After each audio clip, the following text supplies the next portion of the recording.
Welcome back UG university YouTube channel. आज के इस वीडियो में न्यूक्लियस का स्ट्रक्चर और फंक्शन जानेंगे। जैसे कोशिका दो प्रकार की होती है, एक होता है प्रोकैरियोटिक कोशिका, एक होता है यूकैरियोटिक कोशिका। तो जो न्यूक्लियस है यूकैरियोटिक कोशिका में पाया जाता है, न्यूक्लियस प्रोकैरियोटिक कोशिका में नहीं पाया जाएगा। जो प्रोकैरियोटिक कोशिका होती है वो प्रिमिटिव होती है, मतलब वो कम डेवलप होती है कंपेयर टू यूकैरियोटिक कोशिका। तो न्यूक्लियस यूकैरियोटिक कोशिका के अंदर पाया जाता है। तो ये एक यूकैरियोटिक कोशिका है, इसी कोशिका के अंदर न्यूक्लियस पाया जाएगा। तो न्यूक्लियस के सारे स्ट्रक्चर और फंक्शन इस वीडियो में आप समझ पाएंगे। तो चलिए थ्योरी पोर्शन देख लेते हैं, ये न्यूक्लियस क्या है। मतलब जो भी पढ़ना है इस कोशिका के अंदर जो ये न्यूक्लियस है, इसी न्यूक्लियस के बारे में पढ़ना है। तो कोशिका से मिलकर कई कोशिका से मिलकर हमारी बॉडी बनी होती है, तो और हर कोशिका में न्यूक्लियस पाया जाएगा, तो इसी न्यूक्लियस के बारे में पढ़ना है। तो चलिए मैं आपको थ्योरी वाले पोर्शन पर ले चलता हूँ। तो आज इस वीडियो में क्या समझना है, स्ट्रक्चर ऑफ न्यूक्लियस, मतलब जो नाभिक की संरचना होती है कैसे होती है, इसे पढ़ना है। तो न्यूक्लियस, न्यूक्लियस को क्या बोलते हैं, नाभिक बोलते हैं हिंदी में। ये जो नाभिक होता है, न्यूक्लियस होता है, या कंट्रोल ऑफ द सेंटर होता है। मतलब जो कोशिका का ये बीच में होता है, तो ये कंट्रोल करता है, पूरी कोशिका को कंट्रोल कौन करता है, ये न्यूक्लियस करता है, क्योंकि इसी के अंदर जेनेटिक मटेरियल होता है। और ये न्यूक्लियस क्या है, एक मेम्ब्रेन बाउंड ऑर्गेनल है, मतलब ये झिल्ली से घिरा एक कोशिका अंग है न्यूक्लियस, जो केवल यूकैरियोटिक कोशिका में पाया जाता है। जो न्यूक्लियस है यूकैरियोटिक कोशिका में पाया जाता है, प्रोकैरियोटिक कोशिका में नहीं पाया जाता है। कोशिका दो प्रकार की होती है, जो प्रोकैरियोटिक कोशिका है उसमें न्यूक्लियस नहीं पाया जाता है। क्यों नहीं पाया जाता है, क्योंकि वो प्रिमिटिव होती है, मतलब वो कम डेवलप होती है, और इसमें जेनेटिक मटेरियल उपस्थित होता है। जो न्यूक्लियस है, न्यूक्लियस के अंदर क्या होता है, न्यूक्लियस होता है, उसके अंदर क्या होता है, जेनेटिक मटेरियल। जेनेटिक मटेरियल के रूप में किसे जानते हैं, डीएनए को। डीएनए ही हमारे माता पिता से जो आनुवंशिक कैरेक्टर होता है उसे ऑफस्प्रिंग मतलब संतानों में लेकर आता है। तो जो कोशिका का कंट्रोल किसे बोलेंगे, इसी न्यूक्लियस को बोलेंगे, क्योंकि यही सारी चीज़ें को कंट्रोल करता है। जो कोशिका के सभी एक्टिविटी को रेगुलेट करता है, कोशिका की सभी एक्टिविटी को कौन रेगुलेट करता है, न्यूक्लियस करता है, क्योंकि यही कंट्रोल करता है पूरे कोशिका को। और न्यूक्लियस का इन्वेलप, ये न्यूक्लियर इन्वेलप क्या है, न्यूक्लियर इन्वेलप, ये न्यूक्लियर इन्वेलप क्या है, जो न्यूक्लियस होता है उसके ऊपर एक डबल लेयर की संरचना पाई जाती है, मतलब परत पाई जाता है, उसे न्यूक्लियर इन्वेलप बोलते हैं। तो चलिए मैं आपको डायग्राम में दिखा देता हूँ कि न्यूक्लियर इन्वेलप किसे बोलते हैं। तो ये जो कोशिका के अंदर से जब आप न्यूक्लियस को बाहर निकाल कर देखेंगे, तो इसी को न्यूक्लियस बोला जाता है। जो ये बाहर डबल मेम्ब्रेन की स्ट्रक्चर दिख रहा है, मतलब जो डबल मेम्ब्रेन का संरचना है, लेयर है, इसे बोला जाता है न्यूक्लियर इन्वेलप। तो इसमें जो बाहर वाले परत होती है उसे बोला जाता है आउटर न्यूक्लियर मेम्ब्रेन, और जो अंदर वाली परत को इनर न्यूक्लियर मेम्ब्रेन बोला जाता है। जो आउटर और इनर के बीच वाले स्पेस को पेरी न्यूक्लियर स्पेस बोला जाता है। और जो इस न्यूक्लियस में जो ये छिद्र दिख रहा है, इसे न्यूक्लियर पोर बोला जाता है।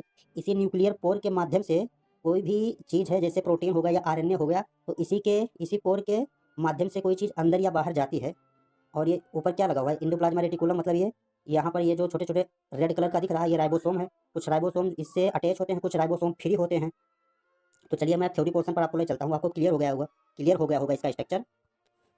तो न्यूक्लियर इन्वेलप, जो कि आप अभी ने डायग्राम में देखा है, तो अब इसका थ्योरी पोर्शन क्या देख लीजिए। तो न्यूक्लियर इन्वेलप दो स्तरीय, मतलब टू लेयर होती है, जो न्यूक्लियस को साइटोप्लाज्मा से अलग करती है। जो कोशिका का जो साइटोप्लाज्मा होता है, ये कोशिका है, तो कोशिका के अंदर क्या होगा, न्यूक्लियस होगा, और इसी कोशिका के अंदर क्या होगा, साइटोप्लाज्मा होगा। जो खाली स्थान होता है उसी में साइटोप्लाज्मा होता है। तो न्यूक्लियस का काम क्या होता है, ये न्यूक्लियस है इस साइटोप्लाज्मा से इस न्यूक्लियस को अलग करती है, मतलब सेपरेट करती है। इसमें न्यूक्लियर पोर्स होते हैं। न्यूक्लियर पोर का मतलब जो छिद्र दिख रहा था न्यूक्लियस में, उसे न्यूक्लियर पोर बोला जाता है। तो इसमें न्यूक्लियर पोर्स होते हैं, मतलब छिद्र होते हैं। जो न्यूक्लियस में इस तरह से कट लगा था बीच बीच में, उसे न्यूक्लियर छिद्र बोला जाता है, जिनके माध्यम से आरएनए मतलब राइबोन्यूक्लिक एसिड और प्रोटीन का ट्रांसपोर्ट होता है। मतलब उस छिद्र के माध्यम से ही आरएनए हो या प्रोटीन हो, उसी के द्वारा कोई चीज़ अंदर या बाहर जाती है। और न्यूक्लियस में क्या होता है, आउटर मेम्ब्रेन होता है, एंडोप्लाज्मा रेटिकुलम से जुड़ी होती है। जो न्यूक्लियस में आउटर मेम्ब्रेन होता है वो किससे जुड़ा होता है, एंडोप्लाज्मा रेटिकुलम से। और इसी एंडोप्लाज्मा रेटिकुलम पर क्या मौजूद होता है, राइबोसोम मौजूद होता है। मतलब जो ये न्यूक्लियस का स्ट्रक्चर देखेंगे, तो इस तरह से जो एंडोप्लाज्मा रेटिकुलम लगा हुआ था, तो इसी पर राइबोसोम मौजूद होते हैं। और इसमें क्या होता है, इनर मेम्ब्रेन होता है, मतलब अंतः झिल्ली होता है। यह न्यूक्लियस के कंटेंट को बाइंड करती है। मतलब ये जो न्यूक्लियस होता है डबल मेम्ब्रेन होता है, तो एक आउटर मेम्ब्रेन एक इनर मेम्ब्रेन, और बीच वाले को क्या बोलते हैं, पेरी न्यूक्लियर स्पेस बोलते हैं, मतलब झिल्लियों के बीच का स्थान। तो दो मेम्ब्रेन के बीच स्थित स्थान को क्या बोलते हैं, पेरी न्यूक्लियर स्पेस बोलते हैं। तो अब चलिए हम देखते हैं न्यूक्लियोप्लाज्मा क्या होता है। तो न्यूक्लियोप्लाज्मा न्यूक्लियस के भीतर पाया जाने वाला जेल लाइक सब्सटेंस होता है। मतलब जो कोशिका देखेंगे, कोशिका के अंदर न्यूक्लियस है, तो कोशिका का अपना एक अलग साइटोप्लाज्मा होता है, लेकिन जो न्यूक्लियस होता है कोशिका के अंदर, उसका भी अपना एक साइटोप्लाज्मा होता है। तो वही उसी को बुलाता है न्यूक्लियोप्लाज्मा। तो इसमें न्यूक्लियस होता है, न्यूक्लियस क्रोमेटिन और एंजाइम तथा अन्य ऑर्गेनिक मॉलिक्यूल उपस्थित होते हैं। मतलब जो न्यूक्लियस है, कोशिका के अंदर जो न्यूक्लियस है, इसी न्यूक्लियस के अंदर क्या क्या पाया जाएगा, क्रोमेटिन, यहीं पर जेनेटिक मटेरियल होता है, क्रोमेटिन, डीएनए होता है, एंजाइम्स होता है, और कई भी ऑर्गेनिक मॉलिक्यूल होते हैं। किसके अंदर होते हैं, इसी न्यूक्लियस के अंदर होते हैं। और इसी में इसका साइटोप्लाज्मा होता है। मतलब कोशिका का साइटोप्लाज्मा अलग होता है और न्यूक्लियस का भी अपना साइटोप्लाज्मा होता है। जो न्यूक्लियस है भी एक ही कोशिका अंग है, तो ये जो कि डबल मेम्ब्रेन से घिरी होती है, या न्यूक्लियस का इंटरनल मैट्रिक्स कहलाता है। जो न्यूक्लियस के अंदर जो साइटोप्लाज्मा होता है, वो न्यूक्लियस का इंटरनल मैट्रिक्स कहलाता है। अब चलिए क्रोमेटिन देख लेते हैं, क्रोमोसोम देख लेते हैं। ये सब कहाँ पाए जाएंगे? न्यूक्लियस के अंदर जो साइटोप्लाज्मा होता है उसी में पाए जाएंगे ये क्रोमेटिन, क्रोमोसोम। तो क्रोमेटिन डीएनए और हिस्टोन प्रोटीन से बना होता है। जो क्रोमेटिन है किससे बना होता है? हिस्टोन प्रोटीन से, और डीएनए से बना होता है। यह न्यूक्लियस में जेनेटिक मटेरियल के रूप में उपस्थित होता है। जो क्रोमेटिन है ये जेनेटिक मटेरियल है जो कि कैरेक्टर को ट्रांसफर करता है, और सेल डिवीजन के समय क्रोमेटिन हाई कंडेंस्ड होकर के क्रोमोसोम का निर्माण करता है। क्रोमेटिन का प्रकार देख लीजिए, तो एक होता है यूक्रोमेटिन, एक होता है हेट्रोक्रोमेटिन। तो यूक्रोमेटिन देखिए ये लूजली पैक्ड होता है, मतलब ये ढीला होता है। और ट्रांसक्रिप्शन का जब प्रोसेस होता है तो जो ये यूक्रोमेटिन है ये क्या रहता है? ये एक्टिव रहता है, मतलब सक्रिय रहता है। ट्रांसक्रिप्शन प्रोसेस में क्या बनता है? डीएनए से एमआरएनए बनता है। और जो क्रोमेटिन का दूसरा प्रकार है हेट्रोक्रोमेटिन, तो ये टाइटली पैक होता है, मतलब ये टाइट होता है, सघन होता है, और ये इनएक्टिव रहता है। जब प्रोसेस चल रही होती है तब ये इनएक्टिव रहता है। न्यूक्लियस क्या है? जब कोशिका देखेंगे, कोशिका के अंदर देखेंगे न्यूक्लियस, इसी न्यूक्लियस के अंदर क्या होता है? न्यूक्लियस होता है। तो न्यूक्लियस क्या है? तो न्यूक्लियस के अंदर पाए जाने वाला नॉन मेम्ब्रेनस डेंस रीजन है।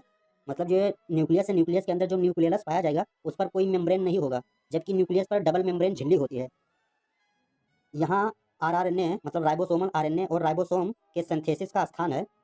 जो न्यूक्लियस के अंदर न्यूक्लियस है यहीं पर राइबोसोमल आरएनए और राइबोसोम बनता है, मतलब सिंथेसिस होता है। न्यूक्लियस के माध्यम से राइबोसोमल सब यूनिट का निर्माण होता है। मतलब जो न्यूक्लियस के अंदर न्यूक्लियस पाया जाएगा उसके ये द्वारा राइबोसोमल सब यूनिट का निर्माण होगा। जो राइबोसोमल सब यूनिट है दो प्रकार के होते हैं, तो नहीं देखे हैं तो देख सकते हैं वीडियो। और इसका पांचवा फंक्शन देखिए, न्यूक्लियस का फंक्शन देखिए, मतलब इसका न्यूक्लियस का कार्य क्या है।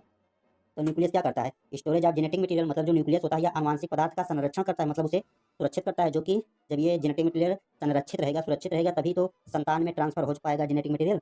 न्यूक्लियस डीएनए के रूप में सभी हेरिडिटी इन्फॉर्मेशन मतलब अनुवांशिकी जानकारी को सुरक्षित रखता है। अनुवांशिकी जानकारी कहाँ पर रहती है? न्यूक्लियस के अंदर सुरक्षित रहती है। और इसका कौन सा कार्य होता है न्यूक्लियस का? Control of the cell activity. जो न्यूक्लियस होता है ये कोशिका के एक्टिविटी को कंट्रोल करता है, मतलब पूरे कोशिका को कौन रेगुलेट करता है? जो अंदर न्यूक्लियस पाया जाता है वहीं पर सारी चीज़ें होती हैं इन्फॉर्मेशन। न्यूक्लियस जीन एक्सप्रेशन के माध्यम से सेल का ग्रोथ, मेटाबॉलिज्म, डिफ्रेंसिएशन को नियंत्रित करता है। कुल मिलाकर जो न्यूक्लियस है यही सारे कोशिका को नियंत्रित करता है। और क्या करता है?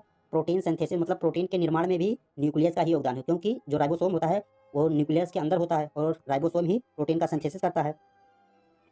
तो न्यूक्लियस एमआरएनए बनाता है और जिससे साइटोप्लाज्मा में भेजता है। यह एमआरएनए प्रोटीन सिंथेसिस की प्रक्रिया को पूरा करता है। तो ये प्रोटीन का सिंथेसिस किस प्रकार से करता है? तो राइबोसोम वाला टॉपिक देख लीजिए। और ये न्यूक्लियस का एक कार्य होता है सेल डिवीजन, मतलब कोशिका का विभाजन करता है। न्यूक्लियस माइटोसिस, मियोसिस है। माइटोसिस में क्या होगा? समान कोशिका का विभाजन होगा। मियोसिस में क्या होगा? जिससे लिंग का निर्धारण होता है, मतलब यौन कोश का विभाजन होता है, के दौरान क्रोमोसोम को सही ढंग से वितरित करता है। तो जो कोशिका विभाजन होती है न्यूक्लियस में, ये माइटोसिस और मियोसिस के द्वारा ही क्रोमोसोम को सही ढंग से वितरित किया जाता है, मतलब अलग किया जाता है। और इसका न्यूक्लियस का फंक्शन है राइबोसोम असेंबल करना, राइबोसोम का निर्माण करना। तो न्यूक्लियस के माध्यम से ही राइबोसोम सब यूनिट का सिंथेसिस होता है, जो कि बाद में मिलकर के राइबोसोम बनते हैं। मतलब जो राइबोसोम होता है इसका भी दो प्रकार के होते हैं, 70S 80S। जो 70S होता है ये प्रोकैरियोटिक कोशिका में पाया जाता है, जो 80S होता है यूकैरियोटिक कोशिका में पाया जाता है। तो जाकर राइबोसोम वाला टॉपिक देख लीजिए, वहाँ पर क्लियर हो जाएगा कि कैसे प्रोटीन का निर्माण होता है। तो चलिए इस न्यूक्लियस वाले टॉपिक को एंड करते हैं। अगर आपको वीडियो पसंद आया तो लाइक कर देना और चैनल को सब्सक्राइब कर देना। फिर मिलते हैं नेक्स्ट वीडियो में। तो thank for watching my video.